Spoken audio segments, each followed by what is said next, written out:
Just a rundown of the adhesives and sealants for the Kleer product line. This is a 20 to 25 minute work time adhesive, so you can join pieces and have some flexibility to move with it.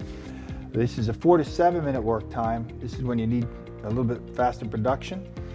Of course, some of the 4 to 7 minutes it's all temperature related. 2-part laminate adhesive. If you're laminating large pieces to make some different corbels or things like that, you'd use a laminating adhesive.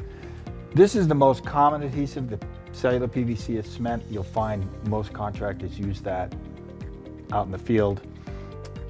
This is a structural sealant. So if you have to make an expansion joint, you need to seal a PVC to PVC. This works really well for that.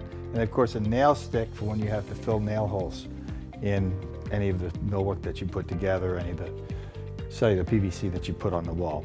You can fill it with a nail stick. And these are the different guns for the different types of cartridges.